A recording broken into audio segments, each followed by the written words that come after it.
તો Ahmedabad Mumbai national highway પર કોંગ્રેસે વિરોધ પ્રદર્શન કર્યું। વાપીના બગવાડા ટોલ નાકા પર વલસાડ જિલ્લા કોંગ્રેસે વિરોધ પ્રદર્શન કર્યું।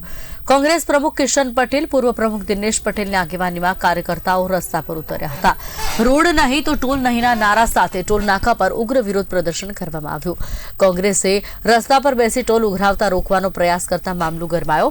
કોંગ્રેસ કાર્યકર્તાઓ સાથે ઉગ્ર બોલાચાલી થઈ અને આખરે પોલીસને સમજાવટથી મામલો થાળે પડ્યો। જ્યાં સુધી હાઈવે વ્યવસ્થિત ન થાય ત્યાં સુધી ટોલ ન ઉઘરાવવા કોંગ્રેસે માંગ કરી છે। ટોલ તો એમાં શું છે કે હવે આ નેશનલ ઓથોરિટીનું છે અને આના ગવર્મેન્ટનું છે, એ આપણે એમને એમ બંધ ના કરાય। અમને જે એજન્સીને જે ચલાવવા માટે જે ટોલ આપ્યું છે એ અમે ચલાવીએ છીએ। અને જે રિગાર્ડ્સમાં જે ખાડાના બાબતે જે કીધું છે એ ટોલ એજન્સી અલગ છે, રોડ એજન્સી બંને અલગ છે અને એના માટે ઓલરેડી અમે કમ્પ્લેન આગળ બી નાખી દીધી છે। એમને જે અમારા જે પીડી સર છે, જે પ્રોજેક્ટ ડાયરેક્ટર, એમને પણ અમે આ નાખ્યું છે મેલ પર પણ, અને એમને કહી દીધું છે કે કમ્પ્લેન કરી જ છે કે આ ખાડાઓનો તમે પહેલે પુરાવન કરાવો, ખાડા ભરાવો। એમને 20 તારીખ સુધીનો એમને ટાઈમ આપ્યો છે કે 20 તારીખ સુધીમાં આપણે એમને ખાડા ભરાઈ દઈશું।